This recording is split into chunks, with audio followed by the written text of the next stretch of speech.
how to solve questions based on Rolle's theorem. ठीक है, if you are watching this video straight away, so I will recommend you कि इससे पहले वाली जो वीडियो है बेसिक्स ऑफ Rolle's theorem उसको जरूर देखें, जिसमें हमने Rolle's theorem का पूरा बेसिक्स डिस्कस किया था। उसको देखने के बाद इस वीडियो पे मूव करना है। This is exercise 5.8 and we will discuss how to solve question based on Rolle's theorem। ठीक है, तो स्टार्ट करते हैं क्वेश्चन। फर्स्ट क्वेश्चन है आपका, verify Rolle's theorem x square plus 2x minus 8 और x बिलोंग करता है इस। ठीक है, Rolle's theorem की सारी कंडीशंस यहाँ पर लिखी हुई है। f close interval a b से r के ऊपर है, f कंटिन्यूअस होता है क्लोज इंटरवल a b में, डिफरेंशिएबल होता है ओपन इंटरवल a b में, तो f of a equal to f of b। ये कंडीशन सबसे इंपॉर्टेंट होती है। दिस डिसाइड्स कि हम Rolle's theorem अप्लाई कर सकते हैं या नहीं, इज Rolle's theorem एप्लीकेबल और नॉट। तो f of a equal to f भी चेक करना है। So there exists some c belongs to open interval a b। इसी ओपन इंटरवल a b से c बिलोंग करेगा कोई constant such that f dash c equal to 0। इस type से कि derivative of f dash c equal to 0 बनेगा। Means ultimately we have to find value of c। इस c की value हम इसमें फाइंड आउट कर रहे हैं। This is mean value theorem. इस कंडीशन पर ही डिपेंड करता है। अगर यहाँ पर इक्वल नहीं आ रहा है तो हम एमवीटी अप्लाई कर सकते हैं, मतलब मीन वैल्यू। सो स्टार्ट करते हैं straight away from question number 1 कि वेरीफाई दिस क्वेश्चन। ठीक है, तो ये जितने भी कंडीशन है ना, इन सबको लेकर चलेंगे हम, बिल्कुल एज इट इज सोल्व करना है क्वेश्चन। आपको इंटरवल आपको क्लोज इंटरवल -4 2 से रियल को अप्रोच करेगा, इनके बीच की कोई भी वैल्यू पुट करो, you will always get a real number. ठीक है, फाइनाइट वैल्यू मिलेगी हमें। तो भाई फर्स्ट कंडीशन क्या है, f is continuous in closed interval -4 to and f is differentiable in open interval -4। उसके बाद आपको f of a equal to f b check करना है। बट बिफोर दैट क्या इसको ऐसे ही छोड़ दोगे? कोई रीजन भी तो बनता होगा इसका। ऐसे ही बिल्कुल नहीं छोड़ना है, इसका रीजन आपको मेंशन बिल्कुल करना है। तो ये कंटिन्यूअस एंड डिफरेंशिएबल है। क्यों है? Because this is a polynomial. और आपने स्टार्टिंग वाली फर्स्ट वीडियो में पढ़ा था, every polynomial function is continuous and differentiable. ठीक है, ये कंडीशन होती है। इसको हम डिटेल में पढ़ेंगे। अभी एक बार इसको हम सोल्व कर लेते हैं कि कैसे सोल्व करना है। आफ्टर दैट ये जो होता है ना, इसको डिटेल में पढ़ेंगे कि जरूरी नहीं है हर बार पॉलिनोमियल हो यहाँ पर। ऑल्दो आपकी जो एनसीईआरटी बुक है उसमें सारे क्वेश्चन पॉलिनोमियल बेस्ड ही है, बट एनसीईआरटी एग्जाम्पलर के अंदर इसके अलावा भी कुछ फंक्शन होते हैं, उनको भी हम डिटेल में पढ़ेंगे। पहले इस क्वेश्चन को सोल्व करते हैं। f of a equal to f of b, मतलब a है आपका -4 और b है 2, मतलब पहले आपको f ऑफ -4 निकालना है, देन क्या फाइंड आउट करना है f ऑफ 2। ठीक है, तो f of -4, f of x ये है, तो f ऑफ -4 क्या बनेगा? इन प्लेस ऑफ x क्या पुट कर दोगे? -4, इसके अंदर पुट करेंगे तो -4 का स्क्वायर प्लस 2 इंटू -4 -8, तो ये बना 16 -8 तो ये आ रहा 0। फिर f ऑफ 2 फाइंड आउट करो। In place of x 2 put करना है आपको, 2 इंटू 2 -8, तो ये बना 4 प्लस 4 -8, तो ये भी क्या आ रहा है? 0 आ रहा है। This implies f of -4 equal to f of 2। तो यहाँ से हम बोल सकते हैं कि Rolle's theorem is applicable. Rolle's theorem is applicable. कौन सी कंडीशन है ये वाली, यहाँ से f of a equal to f of b, ये कंडीशन हमने सेटिस्फाई करा दी यहाँ पर। इसका मतलब Rolle's theorem एप्लीकेबल है। उसके बाद इस कंडीशन पर आ जाओ, यहाँ तक क्वेश्चन हो गया आपका कि c belongs to a b। ये c आपको फाइंड आउट करना है such that f dash c equal to 0। तो f dash c की बात हो रही है, हम f dash x निकाल लेते हैं यहाँ पर। ठीक है, f x c है तो f dash x क्या बनेगा? 2x plus 2 हो जाएगा। और वो किसके इक्वल है? 0 के इक्वल है। तो यहाँ से इसको 0 पुट कर दो। This implies 2x plus 2 equal to 0, और this implies 2x equal to -2। तो x की क्या वैल्यू दे रहा है आपको? -1। और हमें क्या फाइंड आउट करना है? c। तो देखो, अगर ये इक्वल टू 0, f डैश अगर x 0 है तो f dash c equal to 0, x के प्लेस पर c, तो दिस इंप्लाइज c की वैल्यू क्या आ गई यहाँ से? -1। इसको क्या लिख सकते हो 2c + 2 = 0, तो 2c = -2, भाई x - 1 आ रहा तो c क्या आ गया -1। तो ये वो c है -1 जो बिलोंग करता है ओपन इंटरवल -4 से 2 के बीच बिलोंग कर भी रहा है, ठीक है। तो this is how you will solve questions based on Rolle's theorem. इसके बाद हम इसकी डिटेल पढ़ते हैं कि यहाँ पर ये डायरेक्टली लिखकर ऐसे नहीं छोड़ देना ये कंटीन्यूअसली डिफरेंशिएबल है, क्यों है उसका रीजन जरूर मेंशन करना है वहाँ पर। तो उसकी बात आगे करते हैं। Till then pause the video to note it. यहाँ पर एक लाइन लिखी है, देखिए इसको दिमाग में बिठा लो अच्छे से। यही वो लाइन है जो आपका कॉन्सेप्ट क्लियर करेगी कंटीन्यूअस और डिफरेंशिएबल है क्या है। देखो if function is differential in open interval a b, अगर function open interval a b में डिफरेंशिएबल है then it must be continuous in close interval a, तो ये कंटीन्यूअस होएगा ही होएगा इसके क्लोज इंटरवल में। Very first video of this chapter वहां पर हमने ये सब कुछ डिस्कस किया था बेसिक्स के अंदर। तो देखिए आपको दो चीजें चेक करनी होती है यहाँ पर, कंटीन्यूअस और डिफरेंशियल, ठीक है। अगर फंक्शन कंटीन्यूअस है तो वो जरूरी नहीं है डिफरेंशिएबल हो, बट अगर फंक्शन डिफरेंशिएबल है तो वो डेफिनेटली कंटीन्यूअस होएगा। इसका मतलब आप डायरेक्ट इससे स्टार्ट करेंगे डिफरेंशिएबल से। अगर हमने उसको डिफरेंशिएबल प्रूव कर दिया इट मींस वो कंटीन्यूअस तो है ही है, ठीक है। तो इसलिए मैंने डिफरेंशिएबल से स्टार्ट किया है कि अगर डिफरेंशिएबल हमने दिखा दिया तो ये तो अंडरस्टूड सी बात है कि कंटीन्यूअस होएगा ही होगा, ओके। तो एग्जांपल से समझते हैं हम। fx = sin x + sin 2x ले लिया मैंने। जितने भी ट्रिग्नोमेट्रिक फंक्शन होते हैं साइन कोस वाले सारे डिफरेंशिएबल एंड कंटीन्यूअस होते हैं। sin cos x के प्लस हो या माइनस हो या multiply divide. Algebra of continuity में पढ़ा था ना कि एडिशन भी कंटीन्यूअस होती है, सब्ट्रैक्शन मल्टीपल और डिवीजन। मतलब अगर sin cos है तो ये मल्टीप्लाई में तो भी कंटीन्यूअस है, डिफरेंशिएबल है, माइनस में है तो भी, प्लस में है तो भी, इस टाइप से। और कौन कौन से होते हैं? Exponential function. Exponential function is always continuous and differentiable, e power x से a पावर x, ठीक है। ये कुछ एग्जांपल्स हैं, मतलब इनमें आप डायरेक्टली लिख सकते हो। हालांकि एनसीईआरटी में सिर्फ पॉलिनोमियल के बारे में है, बट बोर्ड्स के अंदर क्वेश्चन आ जाए तो आप सारे क्वेश्चन अटेम्प्ट कर पाएंगे, ठीक है। अब वो करना कैसे है? To check differentiability. Differentiability check करनी है फंक्शन की हमें, और पता है अगर डिफरेंशिएबल है तो कंटीन्यूअस भी है। तो डिफरेंशिएबिलिटी चेक करने के लिए उसको डेरिवेटिव कर दो। यहाँ पर मैंने कोई भी इंटरवल नहीं लिया इस एग्जांपल में, क्यों? क्योंकि ये हर एक रियल इंटरवल में कंटीन्यूअस एंड डिफरेंशिएबल, ठीक है। कुछ भी पुट कर लो इन प्लेस ऑफ x, हर बार आपको कोई ना कोई फाइनाइट वैल्यू मिलेगी। और इसका डेरिवेटिव कर रहे हैं तो cos x हो गया प्लस में 2 cos 2x, ये बना। अब ये डिफरेंशिएबल है या नहीं है? कंटीन्यूअस एंड डिफरेंशिएबल दोनों है। क्यों? x की कोई भी वैल्यू पुट करो यहाँ पर, रियल वैल्यू, हर बार आपको कोई ना कोई वैल्यू ये जरूर देगा ही देगा। फॉर एग्जांपल 0 पुट करो, x को 0, cos 0 1 और यहाँ से 2, ठीक है, यानी कि 3 आ रहा है, तो फाइनाइट वैल्यू हमेशा ही आपको मिलेगी। तो ऑन बेसिस ऑफ दिस आप कह सकते हैं दिस इंप्लाइज, यहाँ पर लिखेंगे we shall get a finite value for x, ठीक है। हर बार x के लिए x बिलोंग्स टू R लिख दो चाहे यहाँ पर, ठीक है। This implies function is differentiable. यहाँ से क्या होगा? फंक्शन जो है डिफरेंशिएबल हो गया ओपन इंटरवल a b। अगर डिफरेंशिएबल हो गया तो लिखेंगे नेक्स्ट में कि this implies it is continuous also. तो ये पहले दो स्टेप्स का बेसिक्स है, आपको किस टाइप से करना है। स्टार्ट कहाँ से करोगे? डिफरेंशिएबिलिटी से। जो भी गिवन है उसको डिफरेंशिएट कर दो, वहां से चेक हो जाएगा, ठीक है। डिफरेंशिएट है तो कंटीन्यूअस ऑलवेज है, ओके। डिफरेंशिएट कैसे नहीं है, कैसे पता चलेगा? जब x की वैल्यू कोई पुट कर रहे हो और वो हमें फाइनाइट वैल्यू नहीं दे पा रहा है, इन दैट केस वो हमेशा ही क्या बनेगा? डिफरेंशिएट नहीं होगा, ठीक है।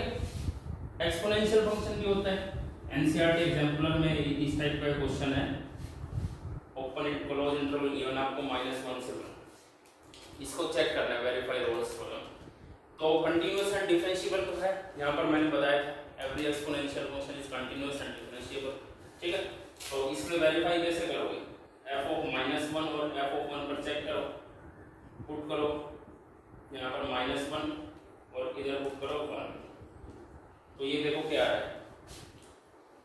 e की पावर 0 बन रहा है और e की पावर 0 1, और यहाँ से भी e की पावर 0 दोनों इक्वल आ रहे हैं, मतलब f of a is equal to f of b की कंडीशन सेटिस्फाइड है, it means Rolle's theorem is applicable. ठीक है, तो ये कंडीशन चेक करने के लिए ये लाइन आपके माइंड में रहनी चाहिए, इसको नोट कर लो, वो जरूर नोट कर लो। यस, क्वेश्चन नंबर 2 में देखिए स्टेटमेंट में क्या बोला गया है, वेरीफाई करना है आपको यहाँ पर रोल्स थ्योरम एप्लीकेबल है या नहीं। Examine Rolle's theorem is applicable to any of the following function. दो पार्ट उठाए मैंने इसके। फर्स्ट के अंदर देखिए ग्रेटेस्ट इंटीजर, तो ग्रेटेस्ट इंटीजर कभी भी ना तो डिफरेंशिएबल होता है और ना ही कंटीन्यूअस होता है, ये आपने very first video of continuity की उसके अंदर पढ़ा था। ठीक है, लिखेंगे यहाँ पर being greatest integer function it is neither differentiable nor continuous, ना तो डिफरेंशिएबल होएगा ना कंटिन्यूअस होएगा, तो लिखेंगे hence Rolle's theorem not applicable. इस पे चेक करके भी दिखा सकते हो आप, f ऑफ 5 और f ऑफ 9 दिखाई दे रहा है, यहाँ से दोनों इक्वल नहीं है, रोल्स थ्योरम एप्लीकेबल नहीं होगी in case of greatest integer function. ठीक है, थर्ड पार्ट में देखिए, सेकंड पार्ट में भी ग्रेटेस्ट इंटीजर फंक्शन ये स्टेटमेंट में, तो वहां से भी एप्लीकेबल नहीं है। इसमें ये थर्ड पार्ट में ये वाली कंडीशन मैंने आपको बोला था सबसे इंपॉर्टेंट है, f of a equal to f of b, तो यही चेक कर लेते हैं, रोल्स थ्योरम पता लग जाएगा एप्लीकेबल है या नहीं। तो f ऑफ a मतलब f of 1, f of b मतलब f ऑफ 2, इन पर चेक कर लिए। f ऑफ 1 पर देखिए, f of 1 equal to 1 minus 1 यानी कि 0 आ गया, और f ऑफ 2 पुट करोगे तो 2 का स्क्वायर माइनस 1 यानी कि 4 minus 1 3। So this implies f of 1 is not equal to f of 2। अगर ये कंडीशन सेटिस्फाइड नहीं हो रही है, it means Rolle's theorem is not applicable. तो this is question number 2, pause the video to note. Move करते हैं क्या इसमें, फंक्शन आपको गिवन है, इज डिफरेंशिएबल, डिफरेंशिएबल गिवन नहीं है, तो डिफरेंशिएबल गिवन है इसका मतलब कंटीन्यूअस तो ऑलरेडी है। ठीक है, and f dash x does not vanish, f dash x does not vanish, इसका क्या मतलब है कि does not vanish का मतलब है वो 0 पे इक्वल नहीं है। ठीक है, then prove that, तो ये आपको प्रूव करना है। तो देखिए ये तो अंडरस्टूड सी बात है, अगर f of a is not equal to f of b है तो f dash c तो 0 के इक्वल होता ही नहीं रोल्स थ्योरम के अंदर। ये 0 के इक्वल कब पॉसिबल है, जब f of a is equal to f of b हो, बट यहाँ पर तो इक्वल है ही नहीं, सॉरी ये तो 0 इक्वल है ही नहीं, तो ये भी पॉसिबल नहीं है। तो इसको कैसे लिखेंगे सॉल्यूशन में, लिखेंगे f is continuous eight close interval -5 से 5, f is differentiable in open interval -5 से 5। तो क्या होना चाहिए, f ऑफ -5 इज a लिख लो फिलहाल, तो f of a is equal to f of b, यही होता है रोल्स थ्योरम की condition. Then there exist some c, तो कोई c बिलोंग करता है such that f dash c is equal to 0। ठीक है, बट यहाँ पर क्या गिवन है, f dash x is not equal to 0। भाई जब ये 0 के इक्वल नहीं है तो ये 0 के इक्वल कैसे होगा, तो लिखने this implies f dash c is not equal to 0, ये हमें गिवन है क्योंकि यहाँ पर, और अगर ये कंडीशन 0 के इक्वल नहीं है क्योंकि रोल्स थ्योरम में 0 के इक्वल होता है, तो दिस इंप्लाइज क्या होगा, ये इक्वल नहीं है तो ये भी इक्वल नहीं है, तो this implies f of -5 is not equal to f of 5। ठीक है, because it does not satisfy condition. तो क्वेश्चन नंबर 4 पे देखिए क्या करना है, verify mean value theorem. Mean value theorem आपको वेरीफाई करनी है, मतलब ये सेकंड वाली पॉलिनोमियल गिवन है क्लोज इंटरवल a b में, a की वैल्यू 1 और b 4 है, इसका मतलब इंटरवल आपका ये है 1 4। ओके, तो mean value theorem satisfy verify करनी है, तो पहली कंडीशन ये है f of a is not equal to f of b, पहली दो तो सेम ही चलेगी, यही दोनों कंडीशन इसके अंदर भी आती है, लास्ट वीडियो में मैंने डिटेल में बताया इसलिए यहाँ पर नहीं लिखा है। तो फर्स्ट कंडीशन तो वही f of x is continuous eight close interval a b मतलब 1 4, and f(x) is differentiable in close interval 1 4। क्यों, पॉलिनोमियल है because f(x) is polynomial function. ठीक है, रीजन जरूर मेंशन करना है। तो चेक करेंगे अब इस कंडीशन पर डिपेंड करता है सारी f of a not equal to f of b और इक्वल टू, तो इसमें मीन वैल्यू थ्योरम सेटिस्फाई करनी है, वेरीफाई करनी है, तो ये कंडीशन होल्ड होगी। चेक कर लो, एफ ऑफ 1 निकालो, यहाँ पर पुट करो 1 - 4 - 3, तो ये कितना बन गया 1 - 7। करेंगे एफ ऑफ 4, तो यहाँ पर 4 पुट करो, 4 स्क्वायर -4 × 4 -3, तो ये मैं 16 -3, ये -3 आ रहा है। This implies f of 1 is not equal to f of 4, यानी कि mean value theorem is applicable, MVT is applicable. Applicable है तो लगाओ भी कंडीशन ये वाली, f dash c equal to this, तो f डैश x निकालो पहले, f डैश x क्या बनेगा यहाँ से 2x हो गया -4, तो f डैश c क्या हो गया 2c - 4, x के प्लेस पर c पुट कर दिया, तो इसमें पुट कर दो आप f डैश c, तो आपका 2c - 4 इक्वल टू में f of b, f of b मतलब f ऑफ 4, और f ऑफ 4 की वैल्यू क्या है -3, माइनस में f ऑफ a मतलब f ऑफ 1, और वो क्या है -6, तो ये -6 डिवाइडेड b - a यानी 4 - 1। यहाँ से c की वैल्यू फाइंड आउट करेंगे हम, 2c - 4 is equal to -3 + 6 divide में 3, this implies 2c - 4 is equal to क्या बचा यहाँ से 1, 6 - 3 3 बचा, 3 से 3 कैंसिल आउट, तो 2c की वैल्यू बन गई यहाँ से 5 और c की वैल्यू क्या आ गई यहाँ से 5/2, तो यही हमें करना था, c की वैल्यू निकालनी थी, और c जो बिलोंग करता है ओपन इंटरवल इसके, तो चेक करो ये 5/2 इसी को ओपन इंटरवल में आ रहा है, तो दिस इज क्वेश्चन नंबर 1 से बहुत जरूरी। फिफ्थ क्वेश्चन देखिए क्या करना है, वेरीफाई करनी है mean value theorem. Function given है आपको ab क्लोज इंटरवल 1 3 पर, find all c belongs to 1 3, all c का मतलब है यहाँ पर मोर देन 1 c मिलने वाली है आपको, for which f dash c equal to 0, और f डैश c को 0 को इक्वेट करना है, ठीक है। तो स्टार्ट करेंगे मीन वैल्यू थ्योरम से, पहली दो कंडीशन सेटिस्फाइड है, कंटीन्यूअस है और डिफरेंशिएबल है, क्यों, because this is a polynomial function, तो ये लाइन आपको क्वेश्चन आंसर में लिखनी है कि this is continuous as well as differentiable, तो mean value theorem sorry because this is a polynomial.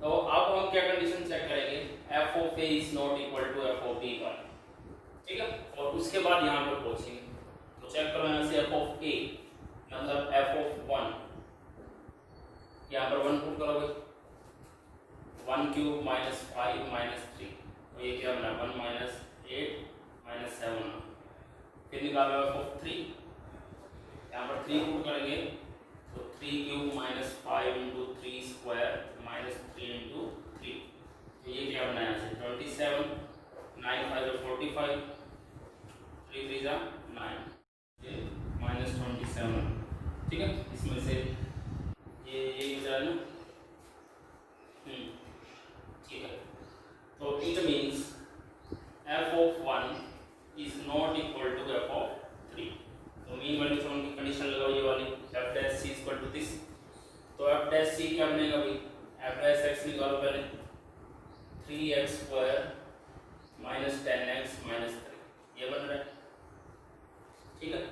अब f डैश c क्या बन गया, यहाँ पर c पुट कर दो, x की 3 square c square -10c minus में 3, ठीक है, इसको इसके इक्वल पुट करेंगे यहाँ से, तो ये किसके इक्वल दे रखा है, 0 के इक्वल भी दे रखा है, तो पहले तो उसको सोल्व कर दो, ये वैल्यू थोड़ा सेटिस्फाइड करानी है ना, तो 3c square -10c - 3 is equal to fb, यानी कि f ऑफ 3 की वैल्यू है -27 माइनस f ऑफ a मतलब f ऑफ 1 उसकी वैल्यू है -7 और divide by b minus a यानी कि, ठीक है, क्या किया मैंने f डैश c की वैल्यू ये और इक्वल टू में ये पुट किया है यहाँ पर, तो ये बना c - 3 is equal to -27 plus का 7 बन गया डिवाइड बाय 2, तो ये बना भाई 3c square -10c - 3 is equal to -20/2 यानी कि -10 लिख दो यहाँ पर, ठीक है, इधर आ जाएगा 3c स्क्वायर -10c - 3 प्लस का 7 प्लस का 10 बनाना इधर आ गया, यानी कि प्लस 7 इक्वल टू क्या बनना है, देखो यहाँ पे सोल्व कर रहा हूँ इसको, 3c स्क्वायर क्वाड्रेटिक बन गया ना, मल्टीप्लाई करें तो 21, ऐड करें तो 10, तो 7 और 3 बन रहे हैं, तो minus 3c minus 7c minus 10 और प्लस का प्लस में 7 इक्वल टू 0, कॉमन निकालो यहाँ से, 3c कॉमन, तो यहाँ बचा c माइनस 1, यहाँ से माइनस 7 कॉमन, c माइनस 1, तो 3c माइनस 7 और c माइनस 1 इक्वल टू 0, तो दो वैल्यू आ गई ना यहाँ से, ये 7 और c इक्वल टू 1, और c इक्वल टू 7/3 आ गई एक तो, और c इक्वल टू 1 आ गई, ठीक है। और c किससे बिलोंग करना चाहिए, ओपन इंटरवल ए बी से, ए बी मतलब 1,3 for which f dash c equal to 0, तो c की वो वैल्यू बतानी है जिसके लिए f dash c equal to 0, तो ये देखो, ये तो इस इंटरवल से बिलोंग ही नहीं करता 1, तो ओपन इंटरवल का मतलब क्या है, 1 इसमें इंक्लूड नहीं है, तो 1 तो इसे बिलोंग नहीं करता, तो दिस इंप्लाइज c की वैल्यू क्या आ गई 7/3, जो कि बिलोंग करती है 1/3 से, ठीक है। तो this is your final answer. Important question है ये इस एक्सरसाइज का, pause the video, note it down. Question number 6 में 3 पार्ट है, उसमें मीन वैल्यू थ्योरम एप्लीकेबल है या नहीं, ये हमें चेक करना है ना इसके अंदर। हाँ, मीन वैल्यू थ्योरम, तो पहले जो 2 पार्ट है उसके अंदर देखिए, दोनों के दोनों ग्रेटेस्ट इंटीजर फंक्शन है, और हमने डिस्कस किया था पहले कि जो मेन ग्रेटेस्ट इंटीजर फंक्शन होता है नाइदर कंटिन्यूअस नॉर डिफरेंशिएबल, तो पहले 2 पर तो मीन वैल्यू थ्योरम एप्लीकेबल नहीं है। रीजन क्या बनेगा, ये कि ना तो ये कंटिन्यूअस है ना डिफरेंशिएबल। थर्ड पार्ट हम सोल्व करते हैं बाय मीन वैल्यू थ्योरम।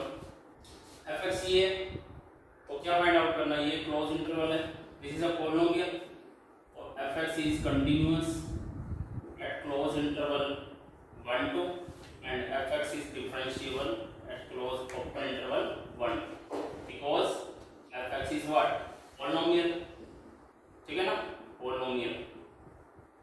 तो अब हम मीन वैल्यू थ्योरम पर मूव करने के लिए क्या चेक करोगे, f of a is not equal to f of b, यानी f ऑफ 1 निकालोगे पहले, तो 1 पुट किया 1 माइनस 1 0, f ऑफ 2 निकालोगे 2 पुट किया 4 माइनस 1 यानी 3, तो this implies f of 1 is not equal to f of 2, तो इक्वल नहीं है, इट मींस ये वाली कंडीशन सेटिस्फाई हो रही है यहाँ से।